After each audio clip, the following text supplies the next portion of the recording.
কুমড়ো পিঠে। কুমড়োর নাম শুনে আবার চলে যাবেন না কিন্তু।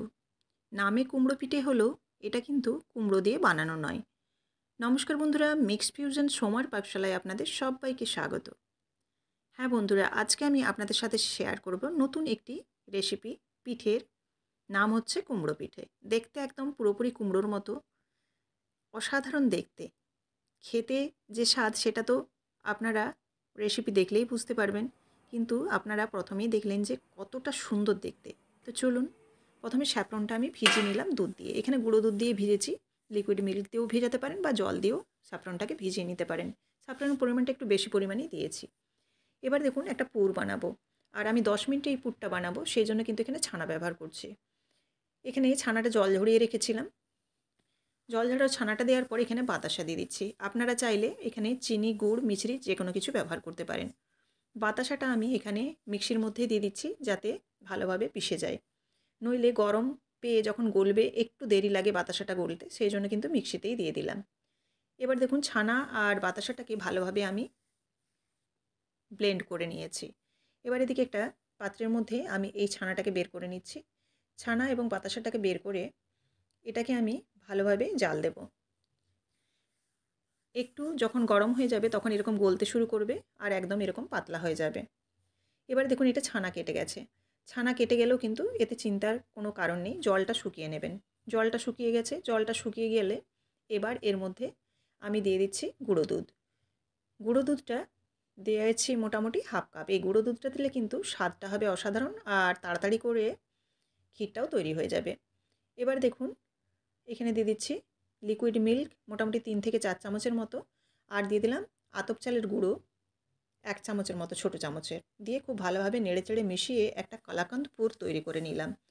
আপনারা চাইলে নারকেলের পুরও করতে পারেন বা খোয়া ক্ষীর করতে পারেন, খোয়া ক্ষীর দিয়ে, বা দুধকে ঘন করে যে ক্ষীর পুর হয় সেই ক্ষীরের পুরও তৈরি করতে পারেন। তো পুরটা আপনাদের নিজস্ব ব্যাপার, আপনারা যেরকমভাবে যেটা পছন্দ করেন সেটাই করতে পারেন। এটা খুব তাড়াতাড়ি হয়ে যায়, সেজন্য কিন্তু আমি এই পুরটাই ব্যবহার করছি, কলাকাঁদ পুর। তো দেখুন, একদম পুরো এরকম যখন মণ্ড আকার হয়ে আসবে তখন এটাকে নামিয়ে নেব। নামিয়ে একটা পাত্রের মধ্যে রেখে দিচ্ছি।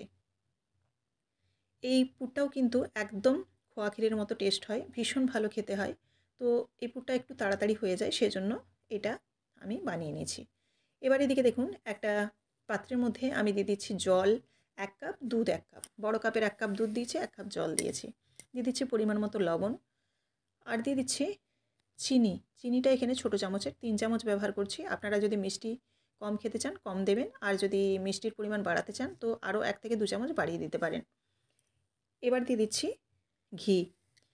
ঘিটা দিয়ে নাড়াচাড়া করে নেবো। এই গরমের সাথে ঘিটা পড়ে গেলে কিন্তু গলে যাবে। আর আমি ফ্রিজে সাধারণত ঘি রাখি, কারণ ঘিটার ফ্লেভারটা ভালো রাখার জন্য ফ্রিজে খুব ভালো ঘিটা থাকে।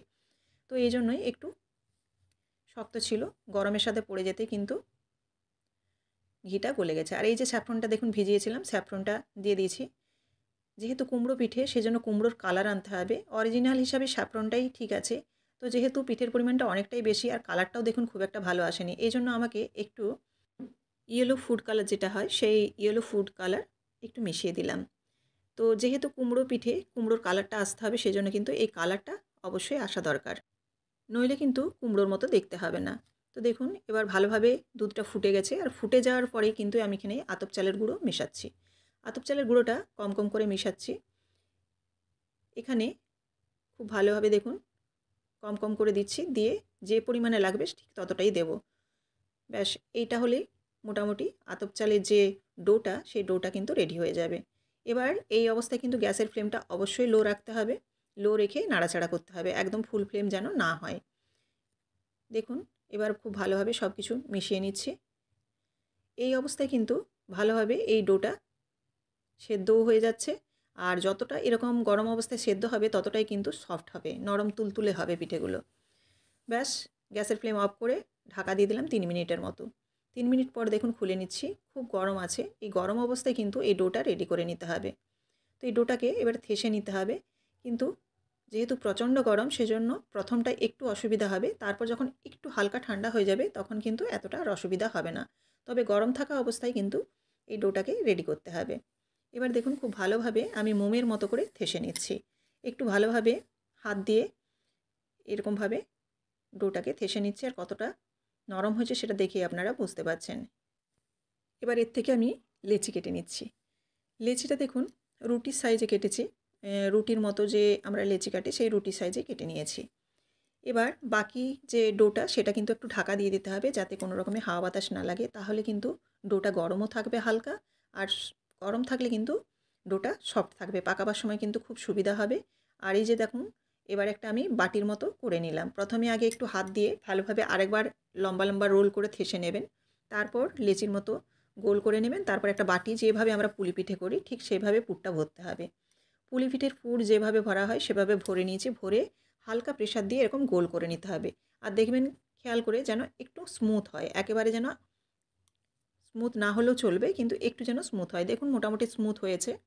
এবার কুমড়োর সাইজ দিয়ে দিলাম, দুদিকটা একটু আঙুল দিয়ে এরকম গর্ত করে দিলাম যাতে দেখতে ভালো হয়, কুমড়োর মতো দেখতে। এবার এই চামচের পেছনটা দিয়ে দেখুন আমি একটু চেপে চেপে কুমড়ো যে শিরের ডিজাইনটা হয় সেটা দিয়ে দিলাম। এইভাবে দেখুন হয়ে গেছে। এবার কুমড়োর যে বোটাটা হয় সেই বোটাটার জন্য আমি এখানে এই মাঝ অংশটায় এলাচটাকে যেটা মুখের দিক সেদিকটা দিয়ে দিলাম। দেখুন কতটা সুন্দর দেখতে লাগছে, অপূর্ব দেখতে হয়। শুধু দেখতে নয়, খেতেও অপূর্ব হয়। আপনারা পুরো রেসিপিটা দেখতে থাকুন, তাহলে বুঝতে পারবেন রেসিপিটা দেখতে যতটা সুন্দর ততটাই কিন্তু খেতেও সুন্দর। সেম প্রসেসে আরেকটা দেখাচ্ছি, আপনারা ঝটপট দেখে নিন, তাহলে কিন্তু আপনাদের বুঝতে সুবিধা হবে। আবার দেখুন বাটি বানিয়ে নিয়েছি, বাটি বানিয়ে এবার পুর ভরে দিচ্ছি। ডোটা অবশ্যই ভালোভাবে থাসবেন, তাহলে কিন্তু সফট হবে। আর হালকা জালে ডোটাকে একটু সেদ্ধ করে নেবেন, তাহলে কিন্তু এই পিঠেটা শক্ত হবে না। এবার দেখুন পুলি পিঠের মতো আবারও সেম গোল করে নিলাম। পুরটা ভরার পর একটু হাত দিয়ে হালকাভাবে চাপবেন, চেপে গোলটা করবেন। এবার একটু উপর দিকে লম্বা লম্বা করে নিলাম, আর এই যে দুটো অংশ দুদিকটা আঙুল দিয়ে একটু চেপে গর্তের মতো করে নিলাম। ব্যাস। এবার চামচের পেছনটা দিয়ে আবারও দেখুন সেম প্রসেসে আমি কুমড়োর যে শিরের ডিজাইন সেটা দিয়ে দিচ্ছি।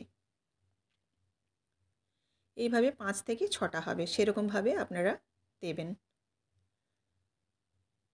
আরেকটাও আমি তৈরি করে নিলাম। এবার এই লবঙ্গর মুখটা দিয়ে একটু হালকা করে চেপে দিলেই রেডি হয়ে যাবে এরকম কুমড়োর মতো দেখতে পিঠেগুলো। দেখুন কতটা সুন্দর হয়েছে। তো এইভাবে আমি সবগুলো করে নিয়েছি, করে চলুন আপনাদের পুরোপুরি দেখাই। সবগুলো আমি রেডি করে নিয়েছি। ব্যাস হয়ে গেল।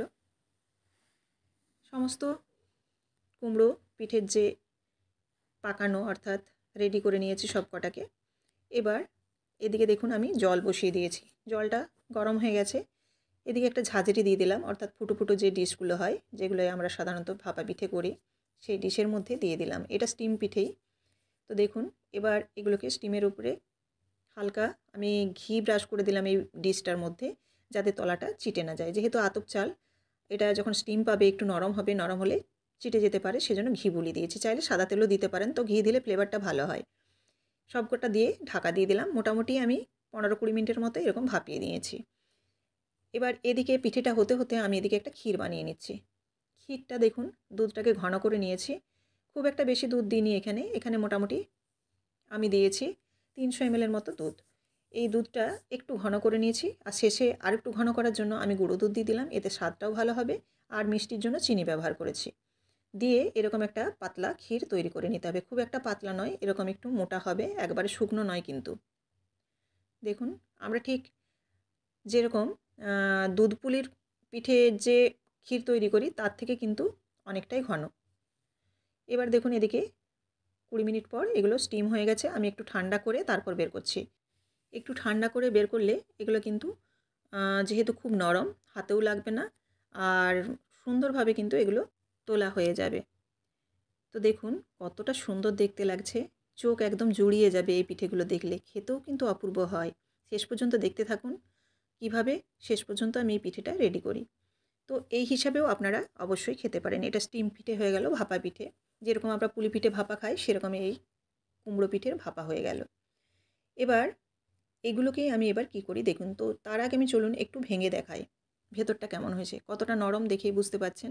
আর ভেতরে আমি এখানে যেহেতু ক্ষীরের পুর দিয়েছি, স্বাদ তো অসাধারণ হবে। আপনারা চাইলে নারকেলের পুরও ব্যবহার করতে পারেন। পুরটা আপনারা আপনাদের মতো ব্যবহার করবেন। এবার আমি দেখুন এগুলোর উপরে ক্ষীর দিয়ে দিচ্ছি।